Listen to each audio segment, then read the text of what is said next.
അദ്ദേഹം നിനക്ക് വേണ്ടി ചെയ്തെന്താണെന്ന് അറിഞ്ഞില്ലേ? ഇത്രയും വലിയൊരു പദവി. ഒരിക്കലും ഞാൻ ഇത്രയൊന്നും പ്രതീക്ഷിച്ചില്ലായിരുന്നു പണിക്കരേട്ടാ. അദ്ദേഹം അങ്ങനെയാ, അതാ മനസ്സിന്റെ പ്രകൃതം. അദ്ദേഹം വിളിക്കുന്നു, വാ.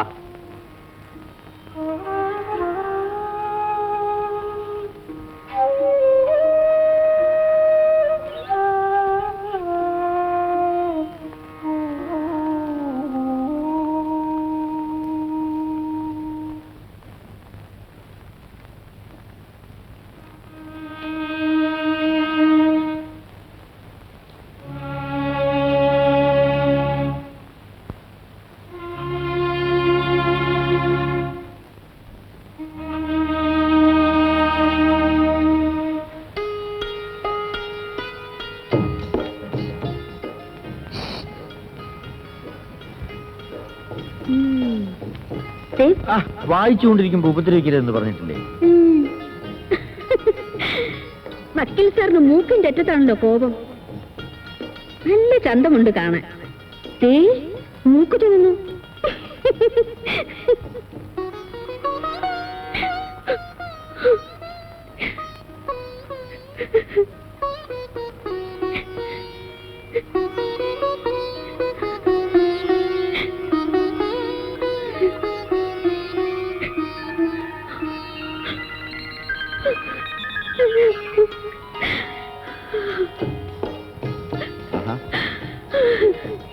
ഞാൻ തമാശ പറഞ്ഞതല്ലേ, അതിനിങ്ങനെ വിതുമ്പിയാലോ?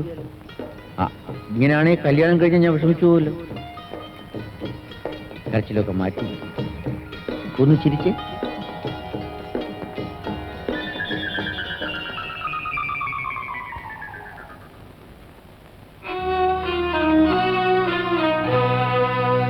പണിക്കരേട്ടൻ പറഞ്ഞു വിളിച്ചൂന്ന്.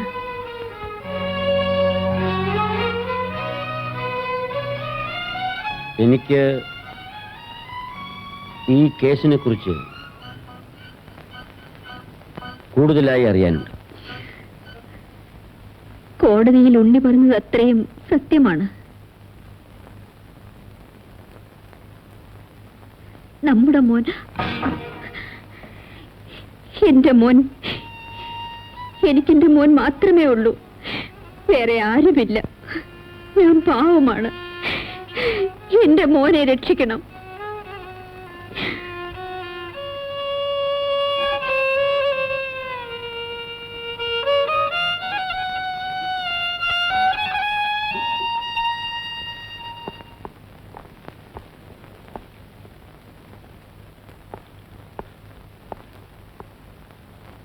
ആരോരുമില്ലാത്തൊരു പാവം സ്ത്രീക്ക് ജനിച്ച മകനാണ് ഞാൻ. എനിക്ക് വേണ്ടി ഇത്രയും വലിയ പദവി ഉപേക്ഷിച്ച നിങ്ങൾ വലിയവനായിരിക്കാം, പക്ഷേ മഠയനാണെന്ന് ഞാൻ പറയും. എന്നെക്കുറിച്ച് എനിക്ക് ഭയമില്ല. തൂക്കിക്കൊല്ലാൻ വിധിച്ചാൽ പോലും എനിക്ക് ദുഃഖമില്ല. പക്ഷേ എന്റെ അമ്മയെക്കുറിച്ച് ഓർക്കുമ്പോൾ,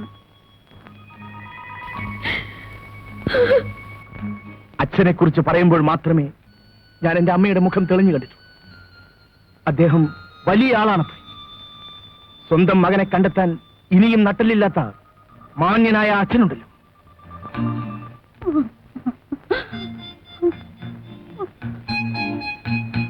ഹൃദയമില്ലാത്ത ആ ദുഷ്ടനാണ് എന്റെ അമ്മയെ നശിപ്പിച്ചത്, എന്റെ ജീവനം തകർത്തത്, എന്നെ ഈ ഇരുമ്പഴിക്കൂട്ടിൽ അടച്ചു. അല്ലെന്ന് പറയാൻ സാറിന് കഴിയുമോ? ചോദിക്കുമ്പോഴൊക്കെ എന്റെ അമ്മ പറയും, ഒരു ദിവസം എന്റെ അച്ഛൻ എന്നെ കാണാൻ വരുമെന്ന്. എന്തോ ആ മാന്യൻ വന്നില്ല. വന്നിരുന്നെങ്കിൽ ഒരുപക്ഷം മരിച്ചുപോയ വിക്രമൻ പിള്ളയ്ക്ക് പകരം. ക്ഷമിക്കണം സാർ, വികാരാവേശം കൊണ്ട് ഞാൻ എന്തൊക്കെയോ പറഞ്ഞുപോയി. എന്റെ അച്ഛന്റെ മുഖത്ത് നോക്കി ചോദിക്കേണ്ട ചോദ്യങ്ങളായിരുന്നു ഇവയെല്ലാം. പക്ഷെ എന്റെ അമ്മ ഒരിക്കലും എന്റെ അച്ഛനെ എനിക്ക് കാണിച്ചു തന്നില്ലല്ലോ. സാരമില്ല, ധൈര്യമായിരിക്കും. ഉണ്ണിക്ക് ഞാനുണ്ട്. സാർ ഈ കാണിക്കുന്ന ദയവിന്റെ 1000-ലൊരു അംശമെങ്കിലും എന്റെ അച്ഛനുണ്ടായിരുന്നെങ്കിൽ, എങ്കിൽ എന്റെ അമ്മയുടെ കണ്ണുകൾ ഒരിക്കലും നനയുമായിരുന്നില്ല.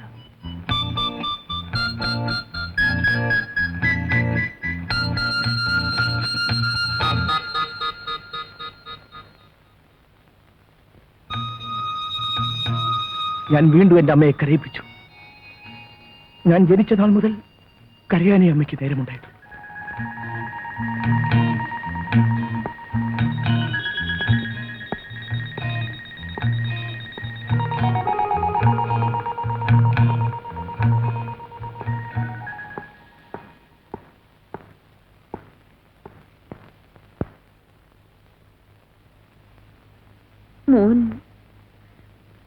മോൻ ധിക്കാരം പറഞ്ഞു, വേദനിപ്പിച്ചു അല്ലേ? ഇല്ല മണി, അവന്റെ ധിക്കാരം അതെനിക്കിഷ്ടമായി.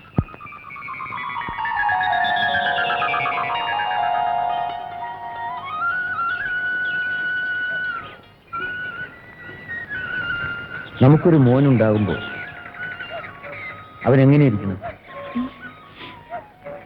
എങ്ങനെയാവണം? അവൻ ധിക്കാരിയായിരിക്കും, തന്റേടിയായിരിക്കും.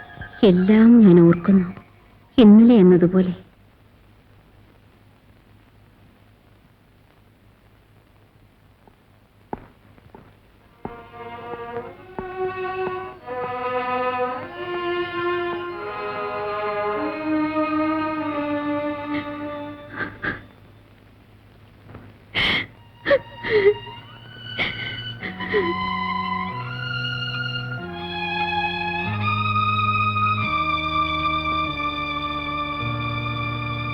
To give them the honor of 10 commandments of life, valuable surface Hercules of Department Cultivation of the Century. No other way to take. No, British Parliament is not correct the fundamental human rights of America. Mathai Sahib, സാക്ഷി Mathai. What? ഓഹോ, ഇപ്പൊ കപ്പലിൽ ഇറങ്ങിയുള്ളായിരിക്കും. Who are you? നിന്റെ തന്ത അങ്ങനെ അറിയില്ലേ? എന്താ ഡിയറി കുട്ടികൾ ടോക്സ് ചെയ്യുന്നത്? എന്താ ഇദ്ദേഹം പറയുന്നത്? Don't touch me. ഓ, ഇവന്റെ മട്ടും ഭാവം കണ്ടാ തോന്നും ഇംഗ്ലണ്ടിൽ പോയി കപ്പലും കൊണ്ടാ വരുന്നതെന്ന്. ഇത് എവിടെ കിട്ടിയതായി കോള്? നിന്റെ പെമ്പറന്നോർ ഇതിനകത്ത് എങ്ങനെ ഇറങ്ങിയതാ? എന്നെ പെമ്പർന്നോരെന്ന് വിളിക്കരുത്. എന്ത് കുന്തമാണ് അവളുടെ പേര്? ജൂതി. എന്തോ ജൂതി. അത് ജഡിയങ്ങ് നിന്റെ വീട്ടിലെ പട്ടിയുടെ പേരാണല്ലോടാ. കരയാതിരിക്കൂ, കുട്ടികൾ കൾച്ചറൽസ് ഇല്ലാതെ സ്മോക്ക് ചെയ്യുന്നതല്ലേ. This is that. Abesha Harji also writer. This fellow, Jadish Chalam. What? Kaimani. എടാ മത്തായി, തന്തയുടെ തലയ്ക്ക് തന്നെ അണ്ടി തല്ലി പഠിച്ചോടാ. ഇവർക്ക് വല്ല അപേക്ഷയോ ഹരിജയോ വല്ലതും എഴുതാറുണ്ടെങ്കിൽ ഞാൻ എഴുതി തരാം. എടാ വേലു, ഞാനും പഴയ ഒരു എഴുത്തുകാരനാ, ഇപ്പൊ ഒന്നിനും സമയമില്ലാണ്ടായി. പിന്നെ മത്തായി ഞാൻ എഴുതി കൊടുക്കാമെന്ന് പറ. How much? എനിക്ക് വീട് തന്നെ ഇല്ലടാ, പിന്നെ എവിടെ much? Dear customers, what? Look there. Go you go. Never mind. Order. You may proceed, Mr. Raghuram. Your honour, സ്വന്തം അമ്മ അപമാനിക്കപ്പെടുന്നത് ഒരു മകനും നോക്കി നിൽക്കാൻ സാധ്യമല്ല. മരണപ്പെട്ട വിക്രമപിള്ളയെ അയാളുടെ ദുരുദ്ദേശത്തിൽ നിന്നും പിന്തിരിപ്പിക്കാനും വീട്ടിൽ നിന്ന് ഇറക്കി വിടാനും മാത്രമേ എന്റെ കക്ഷി ശ്രമിച്ചിട്ടുള്ളൂ. ക്രൂരനായ ആ മനുഷ്യൻ അവരുടെ ഏക സമ്പത്തായ കൊച്ചുകുടിലിന് തീവച്ചു. അതിനുശേഷം സ്വാഭാവികമായും അടികലശലുണ്ടായി. ഉണ്ണിക്ക് വിക്രമൻ പിള്ളയെ കൊല്ലണമായിരുന്നെങ്കിൽ വീട്ടിൽ നിന്നും പുറത്തിറക്കി വിടുന്നതിന് മുൻപ് അതാകാമായിരുന്നു. Now your honour, he had the least intention to kill. പക വീട്ടാനും പകരം ചോദിക്കാനും വേണ്ടി മാത്രമാണ് പ്രതി ആ രാത്രി അയാളുടെ പുറകെ. Milord, the honorable public prosecutor may kindly be instructed to not to intrude when I am presenting my case. I plead. I am sorry, father. No father and son here.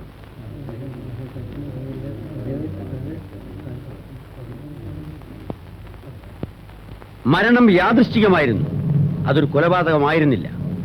മരണപ്പെട്ട വിക്രമൻ പിള്ള സഹചാരികളുമൊത്ത് ആക്രമിക്കാൻ തയ്യാറായി വന്നതായിരുന്നു. ഉണ്ണിക്ക് അവരെ നേരിടേണ്ടി വന്നു, സ്വന്തം രക്ഷയ്ക്ക് വേണ്ടി. Death was an accident only. എന്റെ കക്ഷി നിരപരാധിയാണ്. കോടതിയുടെ ദയവും സഹതാപവും മാത്രമാണ് എന്റെ കക്ഷി അർഹിക്കുന്നത്. നോ യുവർ ഓണർ, പോസ്റ്റ്മോർട്ടം റിപ്പോർട്ടിൽ കാണുന്നത് ശിരസിൽ ഷവൽ കൊണ്ടേറ്റ മുറിവ് മൂലമാണ് വിക്രമപിള്ള മരിച്ചതെന്നാണ്. മൽപ്പിടുത്തത്തിനിടയിൽ കാൽ വഴുതി താഴെ വീണ് തല ഷവലിൽ കൊണ്ടാണ് വിക്രമപിള്ള മരിച്ചതെന്ന് ബഹുമാനപ്പെട്ട എന്റെ എതിർഭാഗം വക്കീൽ പറയില്ല എന്ന് കരുതുന്നു. കോപവും വൈരാഗ്യവും മൂലം ബോധപൂർവം തന്നെയാണ് വിക്രമപിള്ളയുടെ മരണത്തിനുള്ള സാഹചര്യം പ്രതി ഉണ്ടാക്കിയിട്ടുള്ളത്. വീട് കത്തിച്ചു എന്നുള്ളത് കേസിന്റെ ബലത്തിന് വേണ്ടി ഉണ്ടാക്കിയെടുത്ത ഒരു സംഭവം മാത്രമായിക്കൂടുന്നുമില്ല. No, it is not true. Please allow me to continue. Mister Raghuraman, please. I am sorry, my lord. താൻ വിവാഹിതയല്ല എന്നവർ വിസ്താരത്തിൽ സമ്മതിച്ചിട്ടുണ്ട്. പ്രതിയുടെ അച്ഛൻ ആരാണെന്ന് പറയാൻ അവർ തയ്യാറുമല്ല. ഈ പശ്ചാത്തലത്തിൽ പ്രതിയുടെ അമ്മയുടെ ജീവിത സാഹചര്യങ്ങളെ ഒരു വിധത്തിൽ മാത്രമേ നമുക്ക് വ്യാഖ്യാനിക്കാൻ കഴിയൂ. കൊല്ലപ്പെട്ട വിക്രമപിള്ളയുമായി പ്രതിയുടെ അമ്മയ്ക്ക് ബന്ധങ്ങൾ ഉണ്ടായിരുന്നിരിക്കാം. അതിൽ പ്രതിക്ക് വെറുപ്പും എതിർപ്പും ഉണ്ടായിരുന്നിരിക്കാം.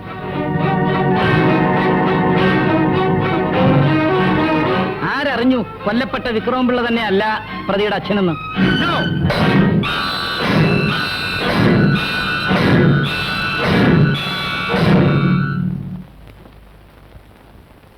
അതെങ്ങനെ എന്റെ എതിർഭാഗം വക്കീലിന് തീർച്ച പറയാൻ കഴിയും? പ്രതിയും കൊല്ലപ്പെട്ട വിക്രമപിള്ളയും തമ്മിൽ വൈരാഗ്യവും ശത്രുതയും ഉണ്ടായിരുന്നു. തക്ക സന്ദർഭം കിട്ടിയപ്പോൾ പ്രതി അത് ഉപയോഗപ്പെടുത്തി. It's A murder, intended crime. പ്രതി ഏറ്റവും കടുത്ത ശിക്ഷ അർഹിക്കുന്നു. വ്യക്തികളെ കുറിച്ച് തെളിയിക്കാൻ കഴിയാത്ത കാര്യങ്ങൾ പറയരുത്. തെളിയിക്കപ്പെട്ട കാര്യങ്ങൾ മാത്രമേ പറഞ്ഞിട്ടുള്ളൂ. എന്റെ കക്ഷിയുടെ അമ്മയെക്കുറിച്ച് പറഞ്ഞത് അവർ ഈ കോടതിയിൽ പറഞ്ഞതിന്റെ വ്യാഖ്യാനം മാത്രം.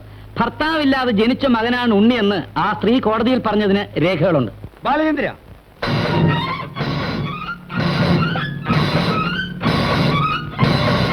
Your honour, mister Raghuraman, I am sorry, my lord. കോടതിയിൽ വ്യക്തികളില്ല, കക്ഷികളെ ഉള്ളൂ. ബന്ധങ്ങളില്ല, ന്യായങ്ങളെ ഉണ്ടാവൂ. മനസാക്ഷിയുടെ മുന്നിൽ സത്യങ്ങൾക്കേ പ്രസക്തിയുള്ളൂ. അറിയപ്പെടാത്ത സത്യങ്ങളാവില്ല ഇവിടെ പ്രമാണം. തെളിയിക്കപ്പെട്ട സത്യങ്ങൾ മാത്രമായിരിക്കും. ഞാൻ ഈ കേസിനെ കുറിച്ചാണ് സംസാരിക്കുന്നത്. ഞാനും.